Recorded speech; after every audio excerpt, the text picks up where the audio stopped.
All right, Chelsea fans, welcome back to another episode of the London is Blue podcast. That is right. The international break is over. Nick, Brandon, though, his alarm didn't wake him up, clearly. He is still on international break time, but you and I are here and we are ready to go, and we are happy that Chelsea football and the Premier League is back.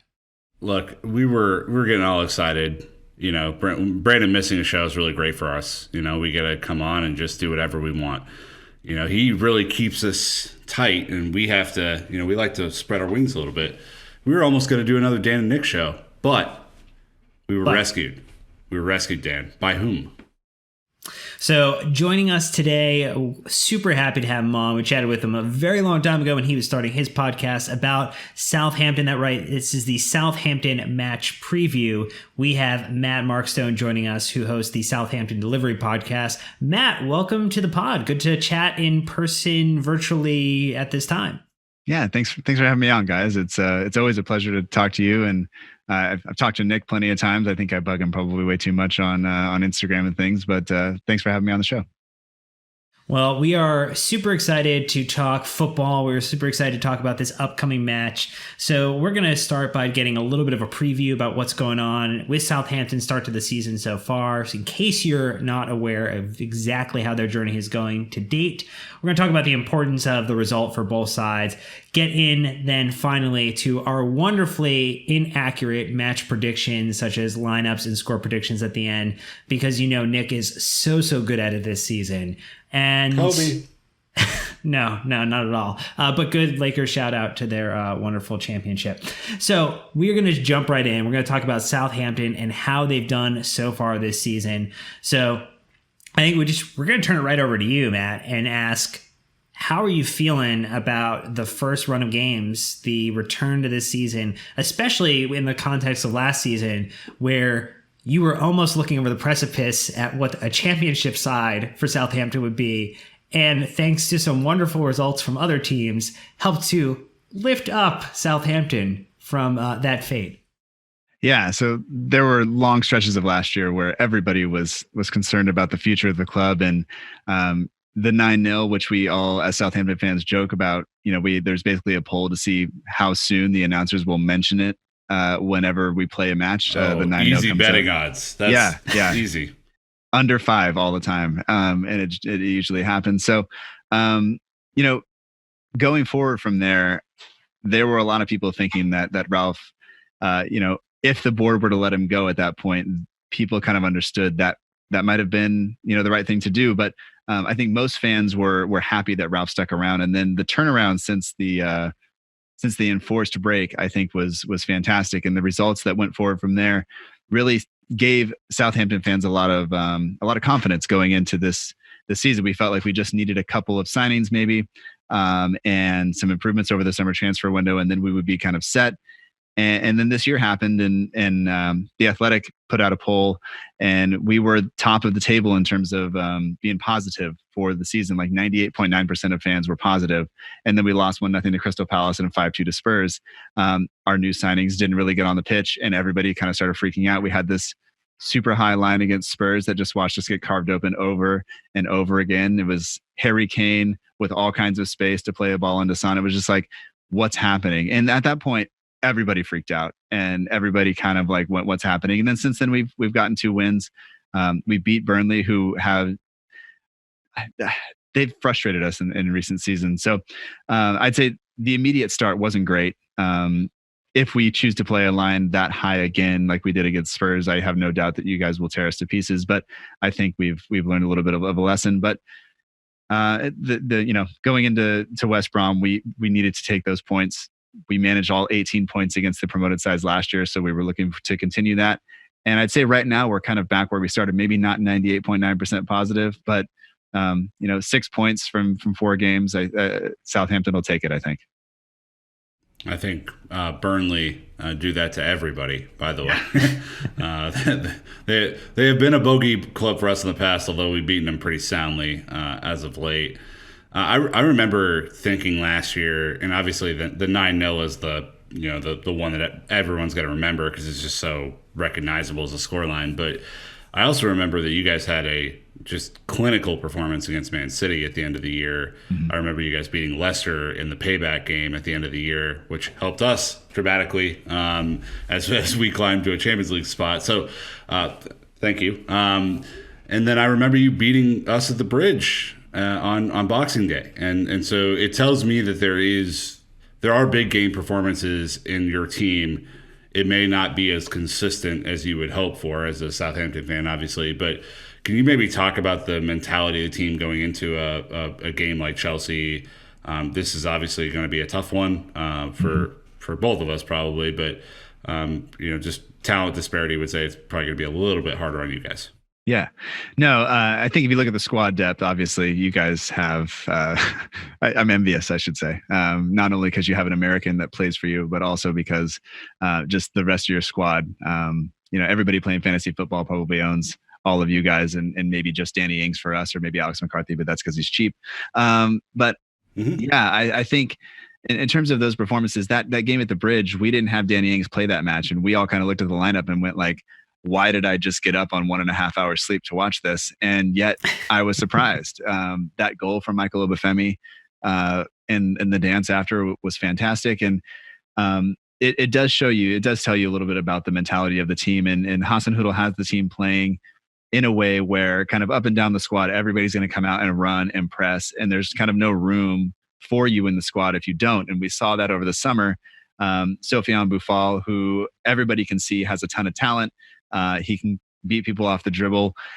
He is inconsistent, but in the end, he just wouldn't do enough running, and Hasenhüttl wanted nothing to do with him. We let guys walk away, kind of severed their contracts this season, and just said, go play elsewhere. And that's a huge step for a club we did it to our record signing as well.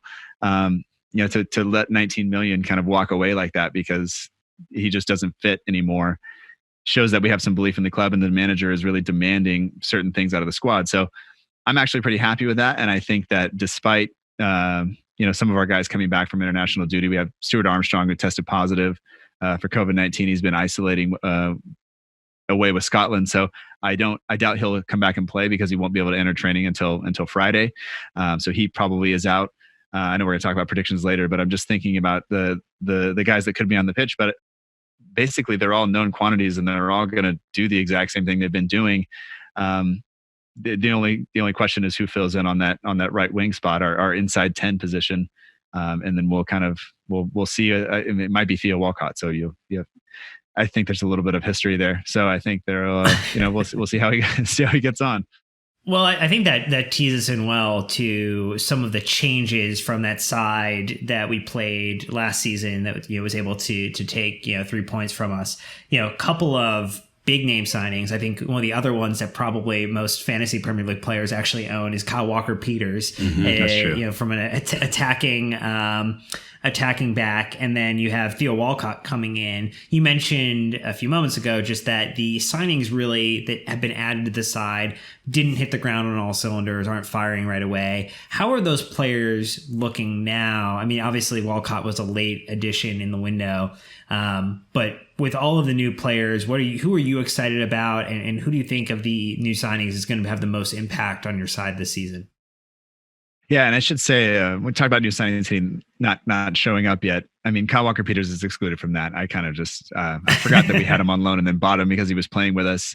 But he's a pretty good example because last year when he came on loan, he came during the January transfer window, and he kind of didn't show up until after the enforced break due to the pandemic. And once he started playing, there was never any question that he was going to lock down that spot. And I think I can say all. I don't normally say about all of the Southampton fans were really happy when he signed that contract and became permanent. We had Højbjerg go the other way, but he's had the pass before the assist in several chances. And if Che Adams could actually score, he would have had a couple assists already. And so his performances have been really great, and they are integral because typically on that right side, Armstrong tends to tuck in a little bit and allow Kyle Walker-Peters to overlap, and he tends to play a little higher than Bertrand, which can leave the right side of our defense a little open. So down your left might be something that you watch. because the center back has to do a lot to cover that area. But in terms of Salisu, that we all needed, we know we needed a center back coming into the season, and we were excited to get a young, player that will improve. But I think he had a total of like 21 top flight performances or appearances in his entire career, and didn't come to football until very late. So coming into our squad, he has all the physical attributes. He has the mindset to grow, but he's not yet ready and hasn't made an appearance for us at all. He was nursing an injury initially when he came over, but all of us were really excited, and we were kind of wondering where he fits in. And the truth is, we just don't know yet because he hasn't been there. And then the other two signings, you mentioned Walcott earlier, he just came in on loan, but I bet you he plays this weekend. And then Ibrahima Diallo, I don't think you'll see at all. I'd be surprised if he even makes the bench, because I think he's only trained with the team once or twice because he was away on under 21 French duty. So, but I mean, all of those guys fit a mold except for Walcott. They're young. They're going to have some resale value when the time comes. They early in terms of contracts and stuff, so we didn't have to pay, over the odds for them. So they all kind of fit a system that we're working with. I think Southampton fans are coming to grips with what that looks like, and realizing we have to be patient. And then Hasenhüttl also likes to take his time introducing these guys, because he's not going to throw them in until they're ready to play the system, and he knows that he can trust them to do the running and do the pressing. Because as soon as it doesn't happen, we break down. We get the Spurs result all over again. Yeah, if everyone doesn't do it, it all falls apart, right? Yeah. We obviously know about Ings. We know a little bit about Bertrand, obviously, as well. Besides some of the more well-known players, maybe talk about your James Ward-Prowses or your Romeus or any of these other guys. Who should we be looking out for in this squad, just with the way that you guys are assembled? Maybe talk a little bit about formation, talk a little bit about a player that has under the radar kind of qualities. Well, normally I would say that that's going to be Stuart Armstrong, but he's going to be missing for us. But the formation that Ralph likes to play, oftentimes it shows up as a 4-2 is how a lot of people will list it. But really, how he refers to it as a 4-2-2-2. I think that's the right number of twos, maybe. So just two center backs and two fullbacks. The fullbacks get forward a lot. The line higher than the majority of the league, but not the highest. We're not going Man City heights here. We don't have a keeper who can sweep like that. And then from there, in front of them, you have basically two people sharing, each playing the number 6 position. So you have James Ward-Prowse sitting next to Romeu.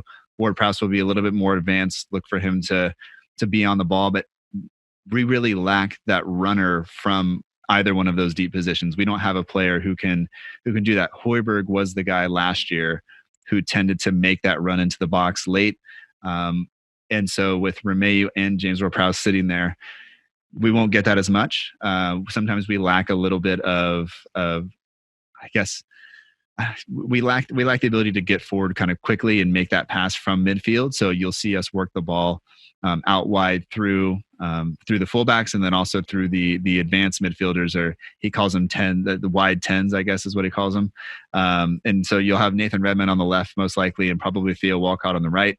And so you'll see a lot of our play go down the wings, and you'll have Kyle Walker-Peters there to support Walcott on the right, and of course Bertrand overlapping with Redmond on the left. Redmond sometimes he has games where he can be an influence, but sometimes he just goes quiet, and that's the biggest criticism of him from Southampton fans, is he's not consistent enough.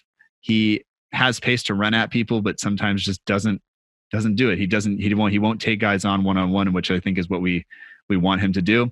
And then of course up top you have Danny Ings and you have Che Adams. Adams is kind of starting this year like he did last year. Lots of chances, lots of big chances, but can't. He's had the keeper pull off great saves. He's had the crossbar deny him. He's had the post deny him, but he just can't seem to get it in the net. So we're all kind of rooting for him to do that, because we feel like once he does it, the floodgates will kind of open. So maybe against you guys will be when it happens. But After would be just fine with us. Yeah, that's fine too, right? Book it for the next couple games down the line. I mean, I'll be honest. I'm thinking about pulling him out of my fantasy team this week. So it tells you how much confidence I have in that. But really, a lot of our play is going to be how you guys deal with us in wide positions, how you deal with our fullbacks trying to get forward, and kind of how a lot of times what people will do is they'll, like, I think Spurs just sat Son just out wide and just let him make diagonal runs in across this in between the center backs, and that really caused us a lot of issues. So look for Ward-Prowse or Romeu or Vestergaard, who has been phenomenal. I don't think he's allowed a goal in the last like 280 minutes he's played or something like that. He's been great for us and for Denmark. So, we'll see how he does, but somebody's going to have to follow your forwards and not allow them to hold up the ball and turn, because when that happens, we're in serious trouble. Good thing we don't have any speed up front, Dan. Yeah. Yeah, not an area that we invested in at all this offseason. All right, so some fun little factoids, Nick. All about factoids. I know you love these. Love them. A couple that were actually shocking to us too. So the one that we were probably the most surprised by. So Chelsea have won 7 of their last 8 Premier League home games, netting 18 goals, conceding 4, and keeping 5 clean sheets in that run. Yeah. Think about the amount of shows that we've done. I can't remember that amount of like, oh my God, we got a clean sheet shows. That's kind of how I mark these things now. So, it's amazing. It's 18-4 we can live with for sure. I mean, that's all right. Well, and then on the flip side, Matt, there was a stat here that following the 2-0 win at Stamford Bridge last season, Southampton are looking to pick up back-to-back away league victories against Chelsea for the first time since March of 1985. Before I was born. Only Dan was alive at that point. That's true. I was 1-ish at that point. I mean, but that's not surprising given our record against the top 6 has generally been pretty bad in recent years, and through some of that time, I should say that we were in the second division for large portions of that time. But yeah, the idea that we're going to go to the Bridge and get a victory, like I said last year, I kind of kicking myself when I saw the lineup on Boxing Day, going, what am I doing out of bed at this hour? But we can be surprised, and I think the team has some belief, which is something that, we've gone through this kind of progression of managers that just got worse and worse and worse. And so I think now we're all kind of behind the team. We know that if we show up, we can cause trouble. We saw the Man City result. We saw the monkey off the back with Leicester City. We drew with United. We can fight with teams, or we can do the Spurs thing. You guys drew against United too. That was fantastic. Oh, unbelievable. Yeah. Yes, some wonderful shithousery from Southampton in some big matches last season. Obafemi, right? Obafemi late. Yeah, I think that was that. There was a Ward-Prowse free kick, but I can't remember if that was that game or the one before. We had some stuff going with Zaha for a while, but they kind of got the better of us this time, so we don't bring that up anymore. So we're going to look ahead to what we think the likely 11s are for the squads. And so, Matt, we'll give you a second here to think about yours for Southampton. But Dan, Nick, I'm going to throw to you. Dan, you missed the most important factoid of all. Which is the most important factoid? I only picked 2. I didn't want to bog down that section. Yeah, but I'm going to bog it down because it's really important. Since the start of last season, a season in which we conceded a bajillion goals. Is that the actual number? Bajillion? 1 bajillion. Great. No side has conceded fewer home Premier League goals than Chelsea. 18, excluding the promoted clubs, obviously. That's all right. That's the most important stat. How is it possible? I don't know, but I'm happy that we're doing it. All right, move on. Surely Fulham have conceded 18 by now, right? Sorry, that was rude. No, the joke from our end would have been half the goals that you had conceded in your 9-0 loss. I should have just shut up. Or a third of the goals that we conceded to Bournemouth under Mauricio Sarri. So like that's, look, there's always we can cut it to make everybody feel poorly about it. But anyway, likely 11s, the lineups that will grace the field this weekend, this Saturday. Nick, who are you thinking Frank Lampard is going to pull in this match? And I think the caveat that we'll have is that Frank Lampard has not had his press conference yet, so we don't necessarily know if there's any new injuries or situations. Also, The Athletic did publish a little bit of an update indicating that Ziyech looks like he is healthy to play. Mendy, unlikely to play, still out injured, but hopefully back for the Champions League match against Sevilla. And that Chilwell is likely to feature as well. All right. Can I say first, before I get into this, the international breaks between now and the Euros are absolutely unequivocally pointless and stupid. Awful. Why are we doing this in the middle of a pandemic? Why? Not only are you going to have the stupid COVID tests that are going to come back with Stuart Armstrong and a bunch of other players, but you're going to have pointless injuries like Mendy. Why? We got to shut this down. We got to figure it out. It doesn't matter. Play the Euros. We already know who's going to be in the Euros. We're fine. Just do a draw. Let's keep the Premier League intact. That's my plea. And I know that the Premier League bosses absolutely listen to the show. So, well, I mean, you were the whole person who canceled the plan. You phoned in to the Premier League and said, "Look, this plan right now, not good. Done." Look, guys. Look, I know you guys were waiting around for my take on the big picture, whatever the hell it was. Not very good. I wouldn't do it. And they were like, "Look, you make a really good point. Really good point." All right, so starting lineups. Here we go. Knowing that Mendy is not going to feature and that Kepa just got back off of a hopefully life-fulfilling Spain international duty performance, I'm gonna do a thing, Dan, that I'm not loving, but I'm gonna do it anyway, and I'm gonna throw Kepa in there, and that's gonna be a thing that I do. Then I'm going to go with man of the match for England in his first start for England, Reece James, right back. Then I'm going to go a little bit of a wild card, but I think with Thiago Silva coming back from Brazil duty, and this being one of the players that I love to watch, Fikayo Tomori, I think he's going to get the start. He stayed and fought for his place at the club. Why not give him a chance? Kurt Happy Zuma, obviously, just as valuable on the offensive side as he is on the defensive side. You know that. Goal scorer of ill repute. Then I will go Dave at left back. I have a sneaky feeling that Chilwell's not going to be ready for this one. And I don't know where that's coming from besides the precautionary return from England duty. But I just have a feeling Lampard's going to go with Dave just for a little bit of solidity there. I also have a weird feeling about Conte, which is not great for me. So I'm going to play Kova at the kind of the 6 role, and then I'm going to throw Kai and Mason in there for extra support. Of course, if Mason's healthy, he's going to play for the most part, so that's an automatic team sheet right in. Then my front 3, where the business is done.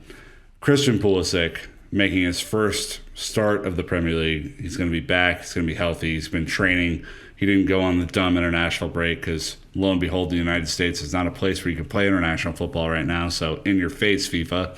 Timo Werner and Hakim Ziyech, Dan. Debut time. Yeah, so... there's a lot going on there, admittedly. There is a lot going on. So I'll go here and just say where I agree and disagree. So I think Kepa will start as well. I think Reece James makes sense. I think Zuma makes sense. I'm a little bit varied on you. I think if Frank has them past fitness, Silva and Chilwell also start. I know Silva, pretty big turnaround from getting back from Brazil and, just in kind of the Tuesday, Wednesday time frame to get back and start this weekend. But he's a professional. He's going to make it happen. He's going to make it work. And I think Chilwell probably caught a little bit of the I don't want to play international football-itis. And so I certainly don't want to play in a back five-itis. What is going on? So I'm hoping that's the actual situation we ran into. I know that the precautionary method with Conte maybe means that he doesn't start in your lineup, I think he'll start for us. I do think Havertz, after a phenomenal appearance for Germany, and then also man of the match appearance there. Mason Mount, also part of that midfield, kind of playing as the dueling eights, and then a front of Christian Pulisic getting a chance to start, which will make all of us extremely happy. Maybe only you slightly happy as the American side of you, Matt, not necessarily the Southampton side of you. And then Timo Werner. And I think Callum Hudson-Odoi gets the start. I think Ziyech is a substitute in the 65th minute, just to give him a little bit. He only got 30 minutes on international duty. Might need just a little bit more time to bake before he's the lock starter. So with all that said, Matt, maybe before we kind of hear how you think Southampton's going to line up, which lineup scares you more? There's only a few differences in here, but is there a lineup that scares you more? Nick's? Mine? Nick's? Mine? Honestly, they're both terrifying. What a statesman! What a statesman!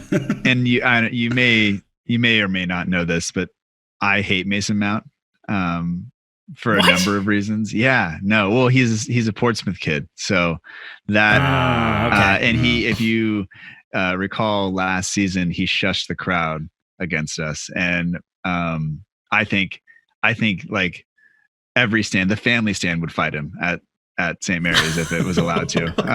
So I've developed. I tend to stay out of that stuff, but I don't like that guy. So that said, and he's there's a cheeky bet on a Mason Mount goal coming in. No, I can't do that because it doesn't work. It always backfires. But so he's in both of your lineups. So you've already got me going there. Yep. But I think honestly, I'm looking at. I don't know. I can't give you an answer. Dan, I can't believe you don't have Azpilicueta in your lineup at all. Like that. This is the season where that's happening, though, and it's just something we're getting a little accustomed to. I think there's going to be. I mean, look, we know there. We've got Champions League, we've got FA Cup later in the season, we've got these stupid international breaks that might injure players. Reece is going to need rotation. Chilwell is going to need rotation at points here, and Aspie's going to get a lot of featured minutes. I just think that, especially after Reece's performance on international duty, I just don't see how you can't start him. Yeah, particularly with the pace and the speed of your backs. Mm-hmm. Like I would want to kind of go toe to toe and not have to worry about kind of tracking back or kind of getting back into place. That's a good point. If you can pin us back, we are likely to break down. So I think that's really good. But they both scare the hell out of me, honestly. It makes me want to cry. And also, honestly, our squad used to be impossible to predict because they were just throwing out all kinds of things. But as of late, it's been pretty solid. McCarthy is going to be in goal. There's almost zero doubt about that. The back four will consist of Kyle Walker-Peters, probably Bertrand. Bertrand will play on the left as well. Center backs will probably be Jan Bednarak and Yannick Vestergaard. So not a lot of pace there. You're not going to win a lot of things in the air against them.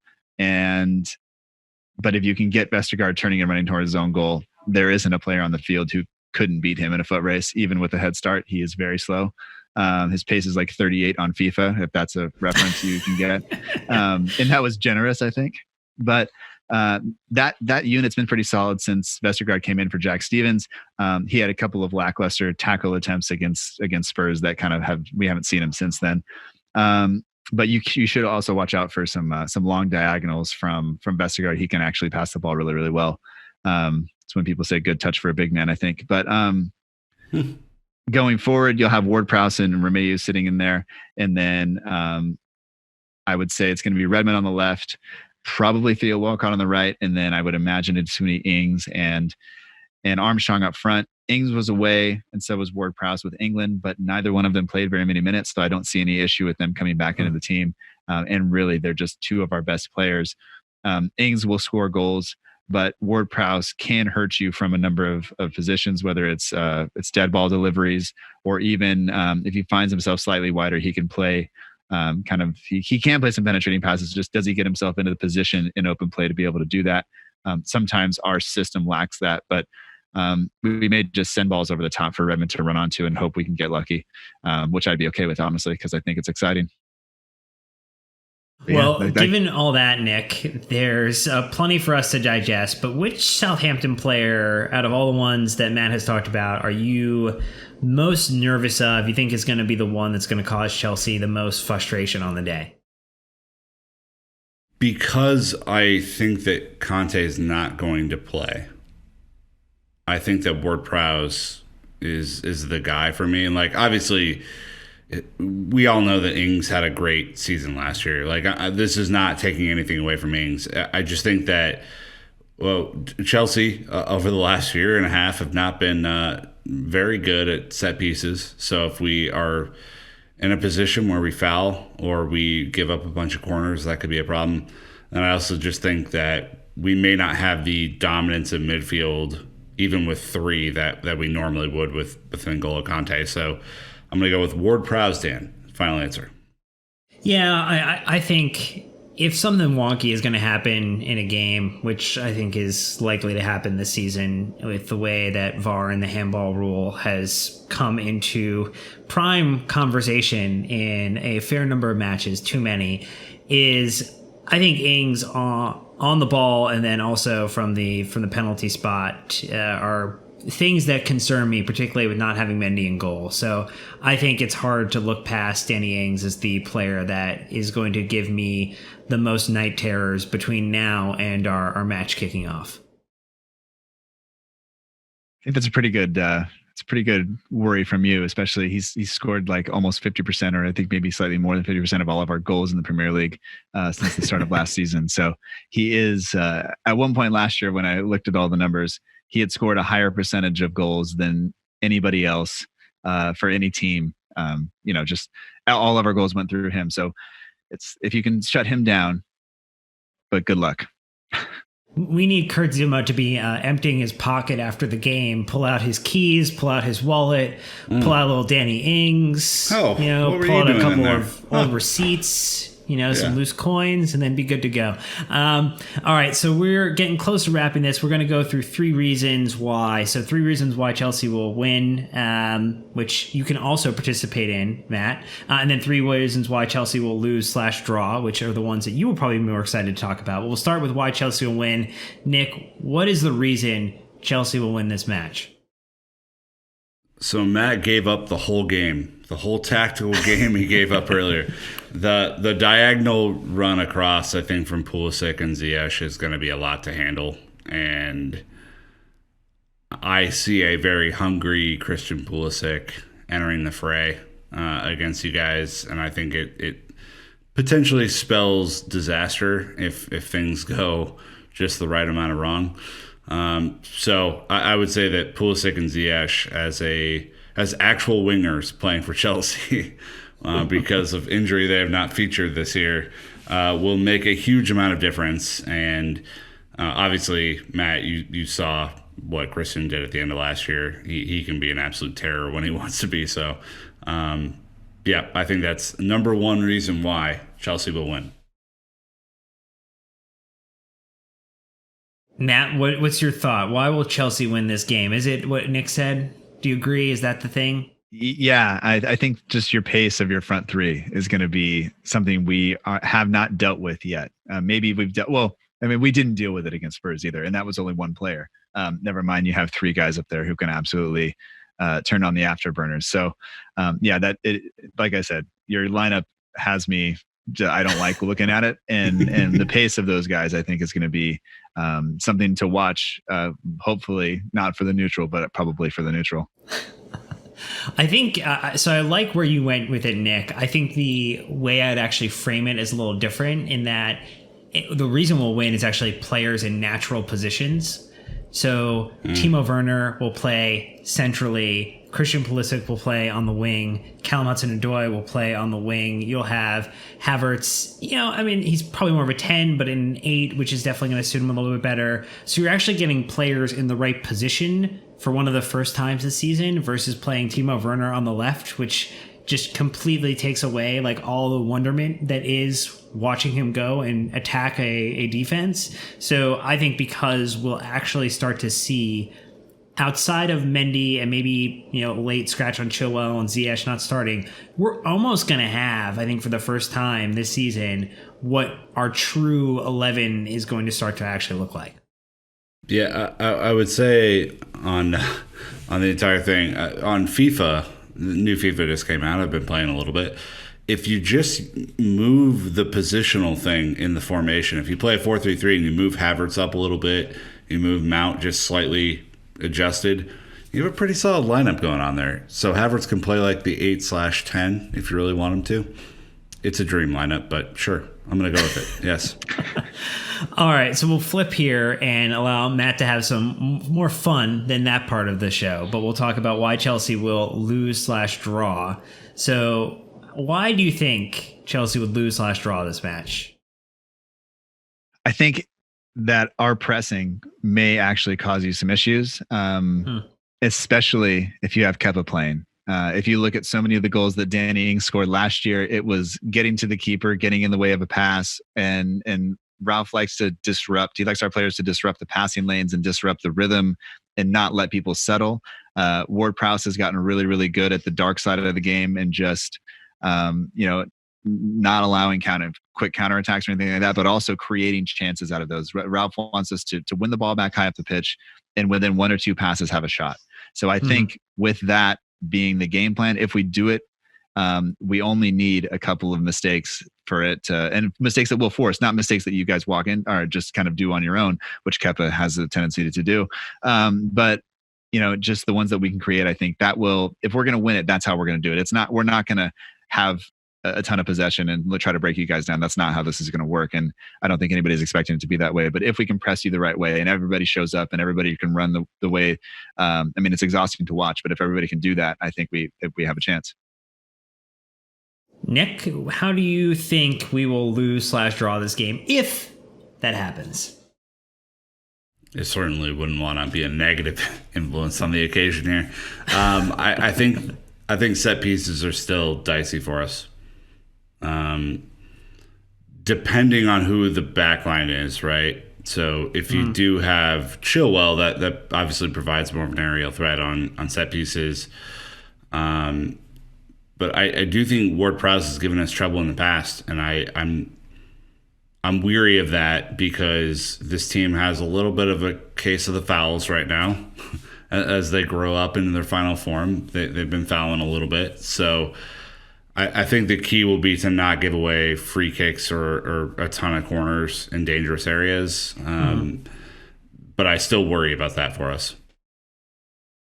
Yeah, I'm actually going a little different. I think this is a type of game that Chelsea loses if we beat ourselves, and in the way that we've tended to most often than not over the last season is that we just don't convert our chances. So I think it would be if we underperform, like if we end up having like an expected goals of 3 or 4 and like we only score 1, which has happened.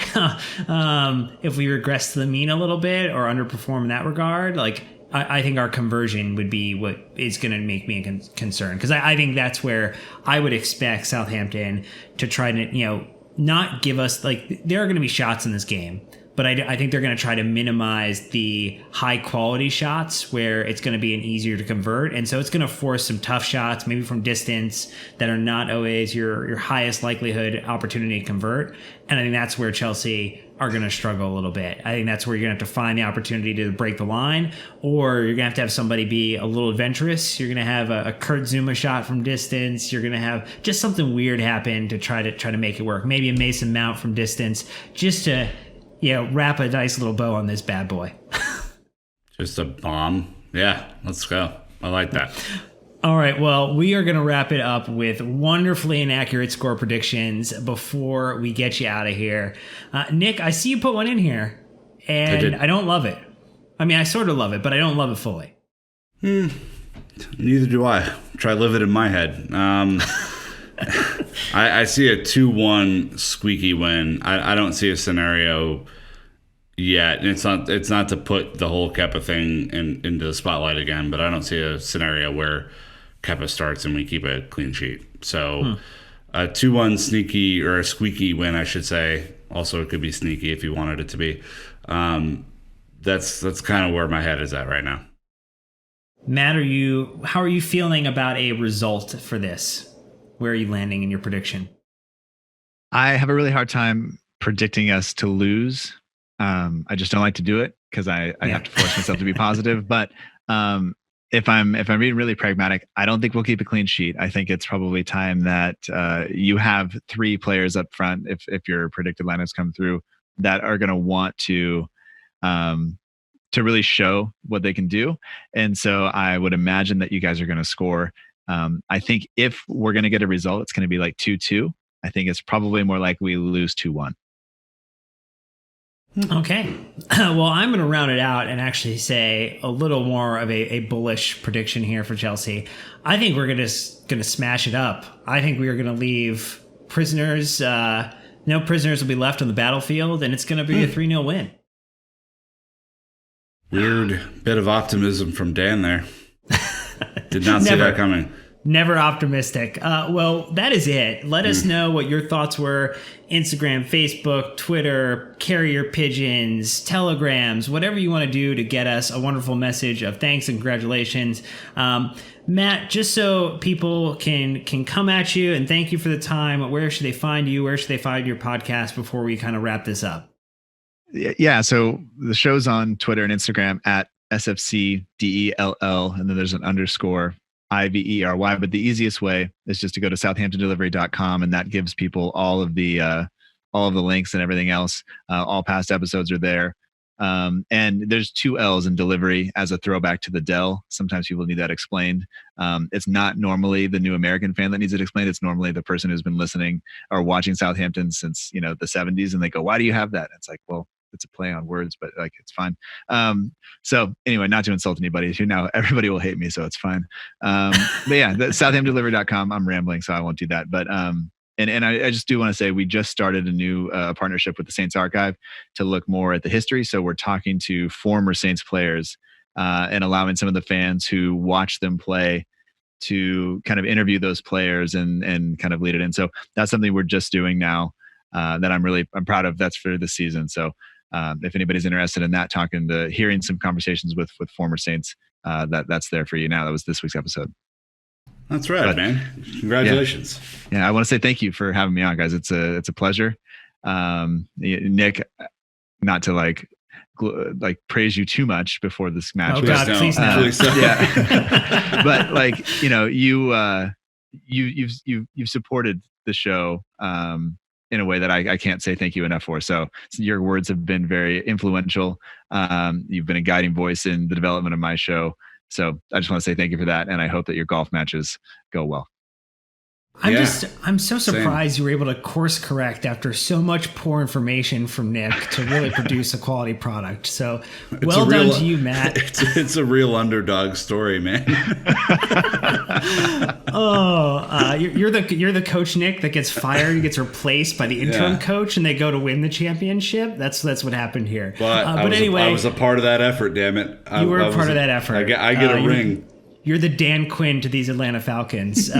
So anyway, that is going to do it for us. We're super appreciative that Matt was able to join us. Thank you for your time. Nick, always a pleasure. Brandon, where were you? ? Hopefully you're here to talk about the game at some point. But anyway, we love you. We miss you.